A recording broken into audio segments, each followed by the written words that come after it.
ज़िंदगी आर्जी है तो मुश्किलात भी मुस्तकिल नहीं हैं। आज जो हमारे साथ यूथ मौजूद हैं वो आरजे हैं, साथ में मुख्तलिफ एक्टिविटीज़ में इन्वॉल्व हैं, सोशली तौर पे बहुत एक्टिव हैं और जो है पेट से भी बहुत लव करती हैं। हमना नसर, हॉबीज़ क्या हैं फिर? मुझे गाना गाना अच्छा लगता है, मुझे थोड़ा बहुत डांस करना भी अच्छा लगता है और मुझे नॉवेल्स पढ़ने का बहुत शौक है। पाकिस्तान के बारे में क्या सोचा है? तो पाकिस्तान की इकॉनमी है उसको किसी तरह मैं ठीक कर दूँ। किस तरह के लोगों से दोस्ती पसंद करती हो?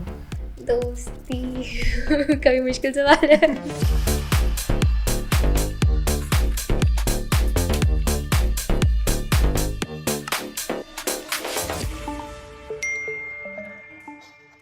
अगर ज़िंदगी आर्जी है तो मुश्किलात भी मुस्तकिल नहीं हैं, बस तुम अपने रब के शुक्रगुजार रहो। अस्सलामु अलैकुम। प्रोग्राम यूथ डायलॉग्स के साथ मैं हूँ आपकी मेज़बान सना ज़हीर। हमारा जो बेसिक थीम है इस प्रोग्राम की यही है कि हमारी जो इतनी खूबसूरत और टैलेंटेड यूथ है वो अपनी जर्नी किस तरह से और अपनी स्ट्रगल को किस तरह बेनिफिशियल वे में इस्तेमाल करती है स्टडीज़ के साथ।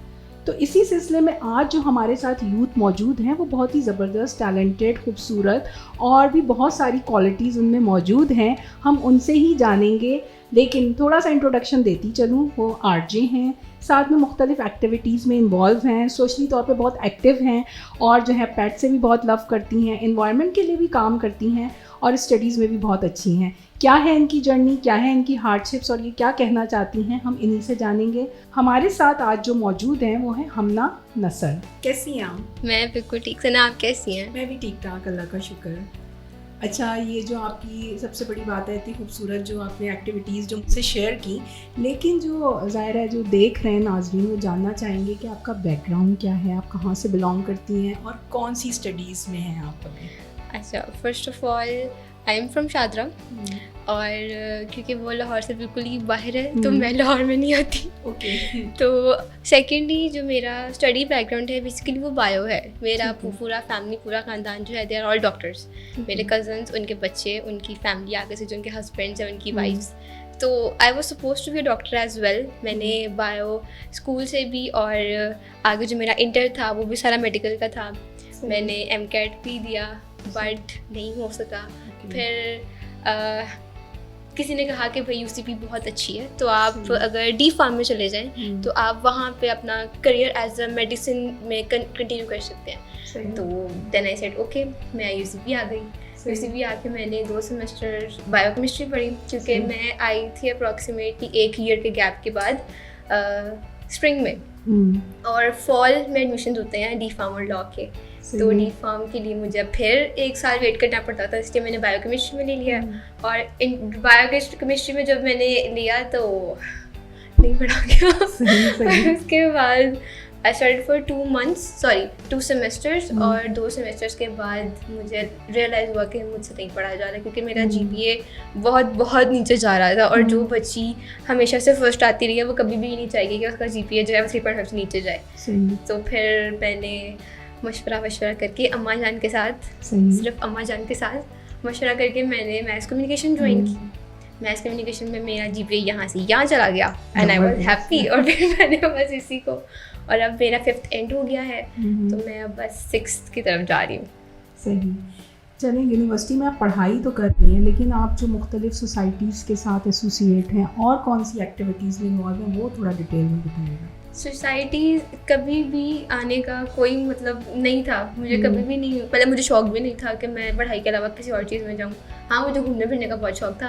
तो वो उसके अलावा सोसाइटीज़ पे जाना, लोगों के साथ बैठना, उठना, काम करना, ये सब चीज़ें मैंने कभी इमेजिन भी नहीं की थी। मैं जब मैथ्स कॉम के डिपार्टमेंट में आई थी, जब मैंने यहाँ फर्स्ट सेमेस्टर अपना शुरू किया था, तब मुझे बताया गया कि यहाँ पे रेडियो है। तो रेडियो में आगे तुम परस्यू कर सकती हो, तुम्हारी आवाज़ अच्छी है, तुम आगे इसको ना एज एन एंकर की तरफ चली जाओ। तो मैंने कहा अगर मैं कर ही रही हूँ तो मेरे बाबा वांटेड कि अगर डॉक्टर नहीं तो तुम टीवी एंकरिंग की तरफ चली जाओ, न्यूज़ बुलेटिन की तरफ चली जाओ। देन आई ज्वाइंड रेडियो और रेडियो में मैंने 1 सेमेस्टर लगाया, दूसरे सेमेस्टर लगाया और मुझे मज़ा आया, लिटरली बहुत मुझे मज़ा आया। और आफ्टर 2 सेमेस्टर मुझे मैसेज आया कि भैया आप कोऑर्डिनेटर अपॉइंट हो चुकी है। मेरे लिए वो बिगेस्ट टर्निंग पॉइंट था मेरी लाइफ का, क्योंकि मैं क्लास मॉनिटर में रही थी, but not on that level कि मेरे अंडर सारे बच्चे हों या मैं किसी चीज़ को लीड कर रही हूँ, लीड कर रहे हो आप। मुझे कभी नहीं ये कभी नहीं हुआ। और मेरे लिए मैं वहाँ रोई थी जब मुझसे पहले हफ्सा थी, हफ्सा अब्बासी, वो यहाँ आ चुकी हैं, वो भी उनके साथ हमारा डिस्कशन, वो मुझसे पहले कोऑर्डिनेटर थी। और मैं समझती हूँ, लोग कहते हैं ना कि सीनियर्स अच्छे नहीं होते, सीनियर्स आपको गाइड नहीं करते, वो वाहिद सीनियर हैं जिन्होंने मतलब मेरी लाइफ बिल्कुल चेंज कर दिया। शी मेड मी कोऑर्डिनेटर, उन्होंने मेरी हर जगह हेल्प की है, वो मेरे लिए एक इंस्पिरेशन है। उनको देख के मैंने अपने लिए कंटेंट राइटिंग भी चूज़ की है, मैंने वो भी करनी है। और वो बंदी एक टाइम पर 10 चीज़ों को हैंडल कर रही होती है। देन आई थॉट कि अगर वो कर रही है तो मैं क्यों नहीं कर रही। फिर उसके बाद I got selected as manager, communication manager, वहाँ पे रिस्क के डिपार्टमेंट में, वहाँ पे मेरी मुलाकात अफसार से हुई। फिर मीडिया क्लब में भी, और उसके बाद जो डिफरेंट सोसाइटीज़ हैं, मुझे नहीं लगता कि यूसीबी में कोई सोसाइटी है जो मैंने छोड़ी है, मैं हर सोसाइटी में हूँ। किसी में मैं मैनेजर कम्युनिकेशन हूँ, किसी में मैं मैनेजर ऑपरेशन हूँ, और किसी में अगर मैं वैसे ही काम कर रही हूँ। आप टॉप की पोजीशन में, मैनेजिंग पोजीशन में है ज़्यादा। हाँ, कह सकते हैं तकरीबन। अच्छा, ये तो पढ़ाई की बात हो गई, ये सारी चीज़ें हो गई। आपकी हॉबीज़ क्या हैं, फेवरेट हॉबीज़? हॉबीज़ मेरी, मुझे गाना गाना अच्छा लगता है, मुझे थोड़ा बहुत डांस करना भी अच्छा लगता है, और मुझे नॉवेल्स पढ़ने का बहुत शौक है। किस टाइप के नॉवेल्स? सबसे पहले तो थ्रिल, जिनमें थोड़ा सा सस्पेंस होता है और थोड़े से हॉरर, ज़्यादा नहीं। फिर आपको पता है मैं भी लड़की हूँ ना, तो मेरे से ज़्यादा हॉरर के बड़े जाते हैं तो और जो मिस्ट्रीज होती हैं और जो डिटेक्टिव नॉवेल्स होते हैं ना, मुझे वो बहुत बड़े विचार के मामा के मतलब मामा पढ़ती रहती है ना अखबार इस तरह, तो ना डाइजेस्ट आता है हर मंथ का, तो वो सबसे पहले ना मैंने पढ़ना होता है। तो हर महीने रोला होता है कि पहले 10 दिन डाइजेस्ट गायब रहता है, और मुझे मेरा डाइजेस्ट किधर जाता है, पूछो किधर है, हर बच्चे से पूछती होती है कि डाइजेस्ट किधर है, तो फिर 10 दिन में ला के दे देती हूँ, ये पापा आपका डाइजेस्ट मैं पढ़ रही थी। सही। चलिए, तो बहुत मज़े की बात है। फैमिली में जो है आपने बताया कि डॉक्टर्स हैं सारे, तो मदर ने सपोर्ट किया, तो अब आपके फादर और आपके बाकी बहन भाई उन्होंने इस चीज़ को एक्सेप्ट किया है? जब मैंने डिग्री चेंज की थी, I didn't ask my father, मैंने अपने भाई से भी नहीं पूछा, मैंने बस अम्मी को बताया, मैं कमी अगर आज मैं ये कर रही हूँ तो मतलब बेहतर है ना कि बाद में मुझे स्ट्रगल करनी पड़े, मुझे कोई चीज़ नहीं समझ आ रही, तो मैं अगर शौक से कर रही हूँ तो मुझे वो चीज़ जल्दी समझ आ जाएगी। मैं वो अगर दिल से कर रही हूँ तो मुझे अच्छे से पता भी होगा कभी मैं क्या कर रही हूँ, जो मुझे पता ही नहीं है, मैंने किसी किताबें रटनी है तो फ़ायदा। तो फिर उन्होंने मुझे सपोर्ट किया कि हाँ तुम कर लो, मतलब जब सही टाइम आ जाएगा तो मैं तुम्हारे पापा को बता दूँगी, देन आप कंटिन्यू कर लेना आगे।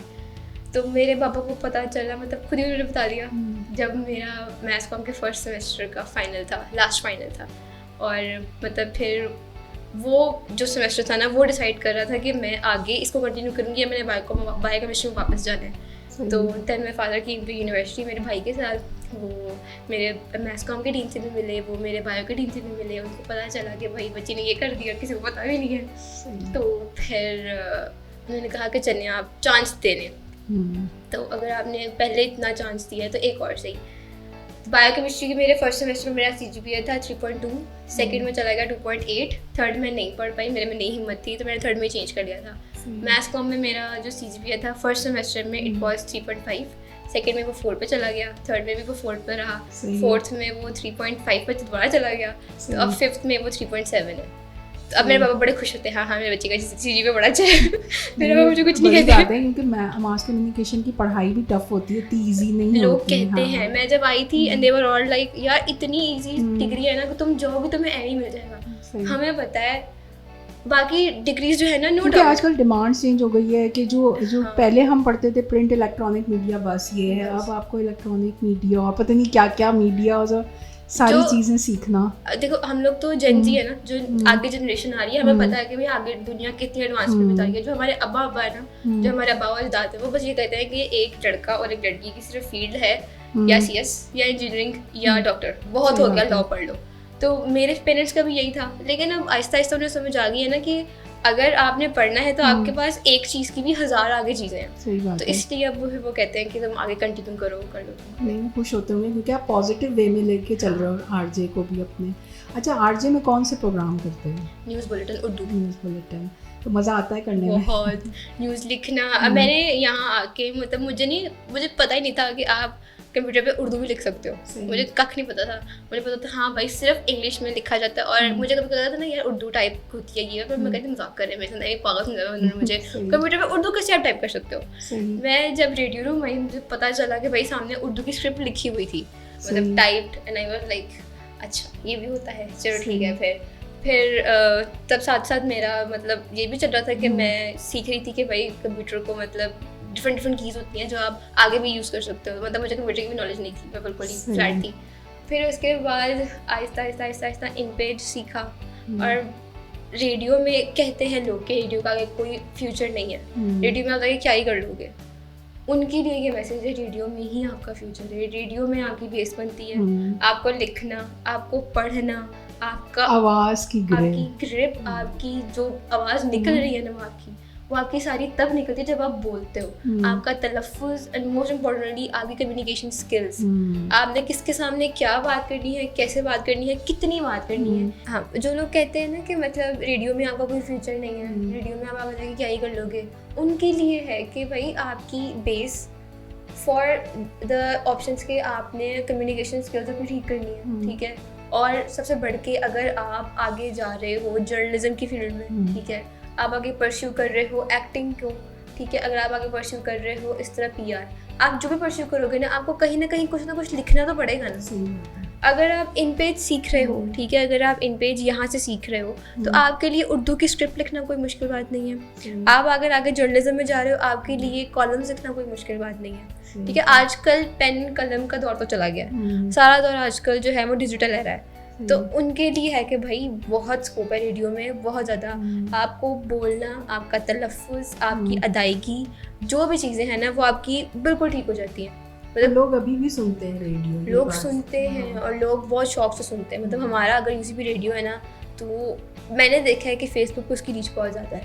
हमारे खुद के टीम सुन रहे होते हैं, फिर आके हमें स्कोर करते हैं कि ये गलतियाँ थी आपकी, ये गलतियाँ थी आपने, इनको देखा, इनको नहीं देखा।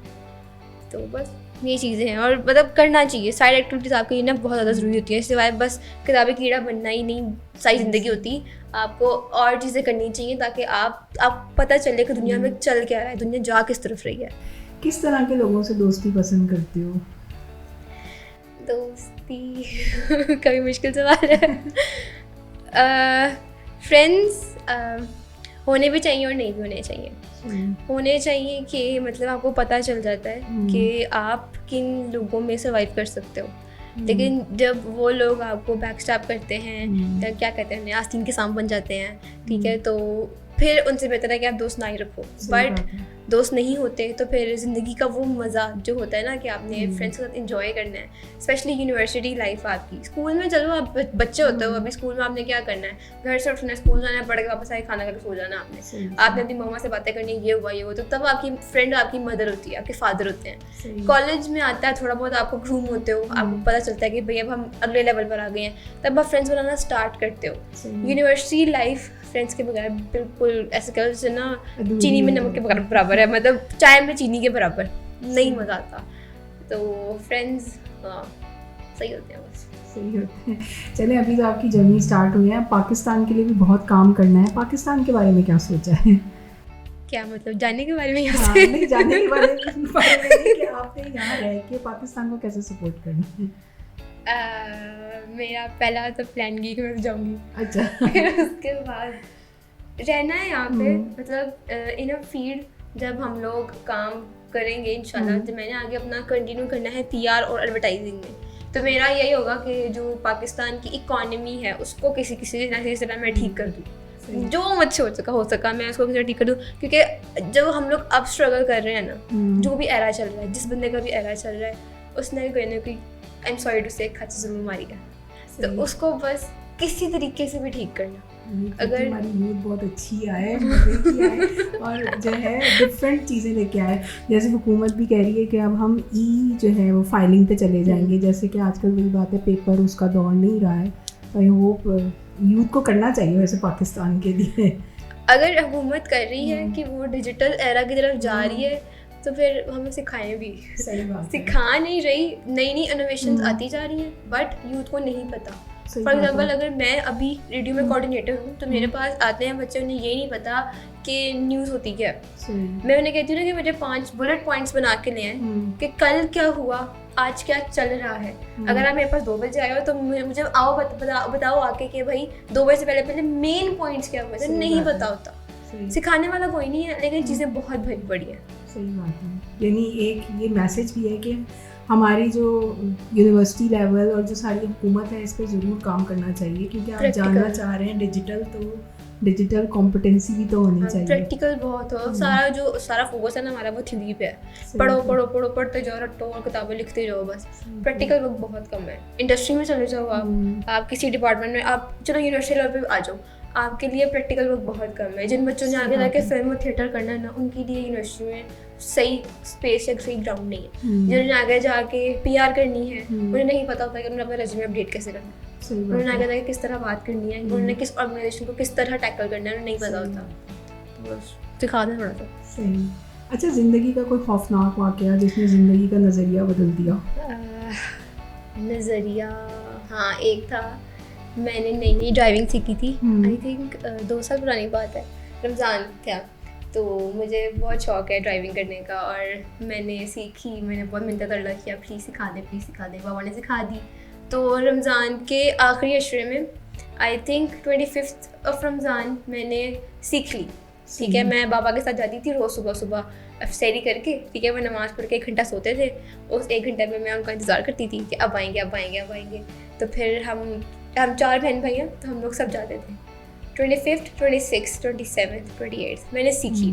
ठीक है, मैंने रज के सीखी। तो बीच में हो जाते हैं एक्सीडेंट्स के, जब आपका गलती से पाँव ब्रेक पर लग जाए और आप बीच सड़क के खड़े हो जाओ और आपका गलती से पाँव क्लच पर लग जाए, गाड़ी बंद हो जाए और ये सब चीज़ें ना, तो ये होता रहता है। तो फिर उसके बाद 29 रमज़ान मैं गाड़ी लेके खुद बाहर निकल गई। मैंने किसी को नहीं बताया और वो गाड़ी ठुक गई, और वो ठुकी भी मेरे स्कूल के सामने जहाँ मैं स्कूल में पढ़ रही थी। मतलब जहाँ से मेरी स्कूलिंग हुई है वो, और वहाँ ऑलमोस्ट कि जब बच्चा ब्राइट हो ना उसको सब जानते हैं। डांट किस बात पे पड़ी, गाड़ी के ठुकने पे या आपके ठुकने पे? मुझे जब मैं जिस तरह मैं घर आई, मतलब मैं अकेली नहीं आई, मेरे साथ लोग थे जो गाड़ी कर लेकर आए थे। तो अम्मी ने तो मुझे कुछ नहीं कहा, तब बाबा और भाईजान ने मुझे बहुत डांटा कि मतलब लेक्चर जो वो देते हैं कि बड़ी नहीं हुई अभी और पूछ के जाना चाहिए था। गार्ड को भी नहीं, गार्ड ने पूछा ही नहीं कि कहाँ जा रही है, उन्होंने बस ज़्यादा खो दिया। मैंने कहा मतलब उन्होंने भी नहीं पूछा, तो मैंने कहा मेरी तो कोई गलती नहीं है, जब मुझे रोकने वाला ही कोई नहीं था, मैं क्या करती फिर। अच्छा, आपका देखा था पैट्स के साथ बहुत लव, पैट्स के लिए क्या करती है? अरे मुझे बिल्लियाँ बहुत पसंद है, मेरी जान है वो। मुझे कहीं नजर आ जाए ना बिल्ली, मैं बस उसको पकड़ लेती हूँ। मैं यूनिवर्सिटी में होती हूँ जब, तो आते वक्त और यूनिवर्सिटी से जाते वक्त मेरा बस सीखते एक बिल्ली का बच्चा मिल जाए, बस बड़ी बिल्ली भी मिल जाए, मैं उसको बस पकड़ के ना चुमी करके मैं उसे बस वहाँ वो मैं करके चली जाऊँ। सही बात है। अच्छा, ये कि जानवरों के साथ तो मोहब्बत है, लेकिन हमारा जो इन्वायरमेंट आजकल पाकिस्तान में जो क्लाइमेट चेंज आ रहा है, आप इसके लिए क्या काम करते हैं? इन्वायरमेंट के लिए ज़्यादा कुछ नहीं, मतलब जिस तरह मैंने सोसाइटीज़ ज्वाइन की हुई हैं, कोशिश होती है कि ना आप अपने इर्द गिर्द के माहौल को ना साफ़ रखो। अल-खिदमत फाउंडेशन है, उनके साथ मैं काम करती हूँ। जब भी कोई प्लांटेशन ड्राइव हो मैं ज़रूर जाती हूँ। मज़ा आता है, अच्छा लगता है कि अगर आप ख्याल रख रहे हो, आपका भी कोई ख्याल रख रहा है। अगर हम पौधा लगा रहे हैं, हम इन्वायरमेंट को साफ़ करें तो हम इसी इन्वायरमेंट में ज़िंदा हैं। हमें सांस यहीं से मिल रही है, कहीं और से नहीं मिल रही। सही बात है। बस उन चीज़ों का थोड़ा ख्याल रखना चाहिए जो आपके इर्द गिर्द हैं, लोग हैं, पौधे हैं, आपकी इन्वायरमेंट है या आपकी ज़मीन है। हर चीज़ का ख्याल रखें, क्योंकि नहीं पता होता कि आपको बेनिफिट कहाँ से कैसे मिलेगा, बस मिलता है। तो बस उन चीज़ों का ख्याल रखा करें। अच्छा, अभी तो आपका 6 सेमेस्टर है ना? 6 सेमेस्टर आगे जो है, फिर मास्टर्स के बाद आपका क्या इरादा है कि आप कौन सी जो है फील्ड चूज़ करोगी? क्योंकि आप अपना सोशली भी एक्टिव हैं, तो कौन सी चीज़ इंस्पायर करती है? टीवी चैनल, रेडियो चैनल या फिर राइटिंग? कहाँ पे अपनी जर्नी लेके जाना चाहोगे? चलो बहुत मुश्किल है। मैं सोच के शुरू किया था मैं डॉक्टर बनूंगी, फिर मैंने कहा यार टीचिंग की तरफ चले जाते हैं, थोड़ा बहुत ना मुझे अच्छा था बच्चों को कंट्रोल करना। फिर मैंने कहा नहीं मैं मैथ्स कॉम में आ गई, फिर मैंने रेडियो ज्वाइन किया, फिर मैं एंकरिंग की तरफ गई, फिर मैं आर्ची की तरफ गई। मैंने कहा नहीं एंकरिंग छोड़ो, मुझे ना आरजे बनना है, मुझे सिर्फ रेडियो में रहना है, मुझे न्यूज़ की तरफ जाना है, सिर्फ रेडियो की तरफ। फिर मैंने सोचा कि नहीं यार PR कर लेनी चाहिए, बीच में मेरा था दिमाग कि मुझे एक्टिंग भी करनी चाहिए, मैं बहुत बड़ी एक्टर भी हूँ, तो मुझे वो भी करनी चाहिए, लेकिन फिर वो भी छोड़ दिया। अब मैं सोच रही हूँ कि मैं PR एडवर्टाइजिंग करूँ और इसी चीज़ में, क्योंकि मैं अभी जहाँ इंटर्नशिप कर रही हूँ वो मैं बिज़नेस डेवलपर वहाँ पे, तो मैं वहाँ पे वो फ़राइज़ सर अंजाम दे रही हूँ। तो बस अभी कुछ नहीं सोचा। बहुत अच्छी फील्ड है, लेकिन ये मास कम्युनिकेशन ऑलरेडी इसकी इतनी शाखें हैं कि आपको चूज़ करना मुश्किल हो बहुत मुश्किल है, बहुत ज़्यादा, क्योंकि अभी यूनिवर्सिटी एंड होगी, फिर मुझे ये डिसाइड करना है कि मुझे आगे स्टडीज़ कंटिन्यू करनी है कि नहीं करनी। स्टडीज़ अगर नहीं कंटिन्यू करनी होगी तो फिर मुझे अपनी पर्सनल लाइफ देखनी पड़ेगी, स्टडीज़ कंटिन्यू करनी है तो फिर मुझे अपनी प्रोफेशनल लाइफ देखनी पड़ेगी, उसमें कहाँ जाना है, तो वो भी बहुत लंबी जर्नी है। अब जो आपको हमारी यूथ देख रही है, जो पॉजिटिव रह के बहुत सारी चीज़ें अचीव करें, उनको कोई बहुत ज़बरदस्त क्रिस्पी और पॉजिटिव मैसेज दीजिएगा। कभी भी ज़िंदगी में कोई भी अपॉर्चुनिटी मत छोड़े, छोटी है बड़ी है, आपको लग रहा है नहीं कोई फ्यूचर, कुछ नहीं हो सकता, ये एम ही है, मत छोड़े। ज़िंदगी आपको ऐसे ले जाए, आपको नहीं पता चलेगा, आपको नहीं समझ आएगी कि कौन सा रास्ता आपने चूज़ करके कहाँ जा रहे हो, क्योंकि आपको पता ही नहीं होगा जब तक आप उस रास्ते पर चलोगे नहीं। मैं यूनिवर्सिटी में आई थी, मुझे नहीं पता था कि मैं आज आपके साथ बैठ के यहाँ पे रिकॉर्ड करवा रही हूँ, मुझे नहीं पता था। मुझे नहीं पता था कि मैं एक सोसाइटी की मैनेजर कम्युनिकेशन बन जाऊँगी, मुझे नहीं पता था कि मैं PTV जाके इंटर्नशिप करूँगी, मुझे नहीं पता था कि मैं ये फील्ड चूज़ करके आगे ज़िंदगी में इतना कुछ मुझे सीखने को मिल जाएगा। मुझे एक अपॉर्चुनिटी मिली, ठीक है, मैंने डिस्कस किया, मैंने उसे अवेल किया। आज भी अगर मैं देखूँ ना कि मैंने कितनी अपॉर्चुनिटीज़ छोड़ी हैं, मुझे बहुत दुख होता है। मैं कभी कभी मजाक में कह रही थी, मम्मी मैं यहाँ ना होती तो मैं फिर कहाँ होती, मैं कहती कहाँ होती, मगर मैं यही नहीं पता कहाँ होती, कहीं ना कहीं होती। अगर मैं वो अपॉर्चुनिटीज अवेल कर लेती, अगर मुझे अगर जॉब की अपॉर्चुनिटी आई, मैंने वो छोड़ी, क्यों छोड़ी, एवी बस यार दूर है, तो मैं आ तो रही हूँ ना, मतलब मैं यूनिवर्सिटी बताई, यूनिवर्सिटी को मेरे घर के साथ गली में। कभी भी कोई भी अपॉर्चुनिटी मत छोड़े। अपॉर्चुनिटीज़ आपको एक दफ़ा ही मिलेंगी, बार बार नहीं आती, और वो बार बार आ रही है ना तो अल्लाह की तरफ से इशारा होता है। उनको अवेल करें, उन पे काम करें, और आज ज़िंदगी में बहुत आगे जा सकते हो, ये मेरी गारंटी है, क्योंकि मैं खुद चीज़ एक्सपीरियंस कर रही हूँ। हमने हमना से जाना कि ज़िंदगी आप पॉजिटिव वे में लेके चल सकते हैं, और साथ साथ कोई भी अपॉर्चुनिटीज़ अवेल करें, और लाइफ ये नहीं कि जो आपकी फैमिली में हो आप अपने आप को अलग करके भी बना सकते हैं, जो आपके इंटरेस्ट हों। और भी काम की बात यह है कि डिजिटल हम हो रहे हैं, तो डिजिटल के लिहाज से हमारी यूनिवर्सिटी, हमारी गवर्नमेंट वो सपोर्ट हमारी यूथ को फराहम करे, क्योंकि हमारी जो यूथ है वो वैसे भी पाकिस्तान में इसकी पॉपुलेशन ज़्यादा है, काम कम है, और यही हमारा फ्यूचर है पाकिस्तान का, जो हमारे पाकिस्तान को देख के आगे जाएंगे। तो इसी बात के साथ कि हमारी यूथ की आवाज़ को सुना जाए और उनको सपोर्ट किया जाए, और आप जो है मुझे सब्सक्राइब भी करें, लाइक भी करें, और सबसे बड़ी बात, अगर आप भी आना चाहते हैं, अपनी जर्नी शेयर करना चाहते हैं, यूथ से कहना चाहते हैं, ज़रूर आएँ, बात करें। हमना से हमने बात की, बहुत मज़ा आया। Thank you so much. फिर उम्मीद करेंगे हमना जो है अपने गोल बहुत अच्छे से अचीव करें, और जब अपना 10 साल बाद ये देखें तो कंपेयर करें कि यहाँ कहाँ थी और फिर 10 साल बाद कहाँ थी। तो ये भी एक अच्छी चीज़ है कि यूथ अपने आप को देख सकेगी आगे। इसी पैगाम के साथ अपना ख्याल रखिएगा, हमें इजाज़त दीजिएगा। अल्लाह हाफ़िज़।